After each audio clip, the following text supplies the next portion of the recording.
हूं पल्लवी नागपाल, जेरत प्रोफेसर, बड़ा गुरुकुल। क्या आप अपने बिजनेस को आगे बढ़ाना चाहते हैं? क्या आप फ्रेंचाइजी लेने की सोच रहे हैं या फ्रेंचाइजर के तौर पर अपनी फ्रेंचाइज देना चाहते हैं? तो फ्रेंचाइजिंग का संपूर्ण ज्ञान आपकी सारी की सारी कंफ्यूजन्स को दूर करने के लिए ही बनाया गया है। इस कोर्स में हम आपको बताएंगे कि फ्रेंचाइजिंग का मतलब क्या होता है। फ्रेंचाइजी, फ्रेंचाइजर, फ्रेंचाइज, ये सारे ना बड़े अलग अलग तरह के शब्द हैं, लेकिन सुनने में एक जैसे लगते हैं। तो इनमें अंतर क्या है, इनमें स्कोप क्या रहेगा आपके लिए और इनकी क्या क्या इंपॉर्टेंस है, ये हम आपको इस कोर्स में बड़े अच्छे से समझाने वाले हैं। इसके साथ ही हम आपको ये भी समझाएंगे कि बिजनेस और फ्रेंचाइजिंग में आखिरकार क्या अंतर होता है, फ्रेंचाइज और एजेंसी क्या होती है, एजेंट और फ्रेंचाइजी इसमें क्या डिफरेंस होता है, इसको भी कवर करेंगे।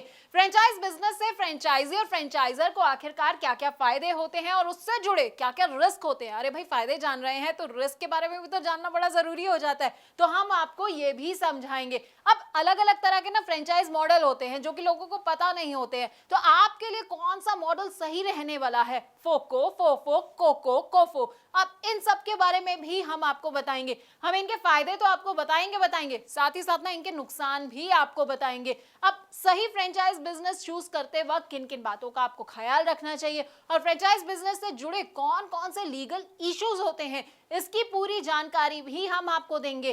फ्रेंचाइज बिजनेस में सबसे इंपॉर्टेंट होता है फ्रेंचाइज डिस्क्लोजर डॉक्यूमेंट। अब इसके बारे में ना आपको विस्तार से अगर कहीं जानकारी मिलेगी तो वो आपको हमारे इस कोर्स के जरिए ही मिलेगी। इसमें क्या क्या आइटम्स होते हैं, कौन कौन से क्लॉजेस होते हैं, साथ ही आपको फ्रेंचाइजिंग अग्रीमेंट और उनके टाइप्स के बारे में भी हम पूरी की पूरी जानकारी देंगे।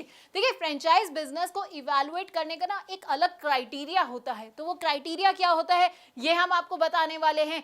इसके अलावा ट्रेनिंग कैसे दी जाती है अपने फ्रेंचाइजी को, तो हम आपको वो भी बताएंगे। डेवलपमेंट ऑफ एसओपी की भी आपको हर डिटेल के बारे में हम आपको अच्छी तरह से समझाने वाले हैं। अब फ्रेंचाइजी और फ्रेंचाइजर के ना फेलियर के भी कई कारण होते हैं। अब देखिए, आपने बिजनेस तो ले लिया, फ्रेंचाइजी आप बन गए हैं, लेकिन आपको समझ नहीं आया कि भाई मैं फेल कहाँ हो गया। तो फेलियर क्यों हो सकता है, किस किस वजह से हो सकता है, क्या क्या कारण हो सकते हैं फेलियर के, ये भी हम आपको समझाएंगे। तो 20 वीडियोस के अंदर ना आपको हम फ्रेंचाइजी फ्रेंचाइजर से जुड़ी हर बात को बताने वाले हैं। अब आप ये सोच रहे होंगे कि भाई इसको करने से मेरा क्या फायदा होगा, ये सब मेरे लिए जानना क्यों जरूरी है। तो देखिए, अगर आप चाहते हैं मुनाफा कमाना और अपने बिजनेस में सक्सेस हासिल करना, तो बस आपको क्या करना है, आपको इस कोर्स को बहुत ध्यान से देखना है। इससे आप फ्रेंचाइजिंग में फेलियर से खुद को बचा पाएंगे और बहुत आगे बढ़ पाएंगे।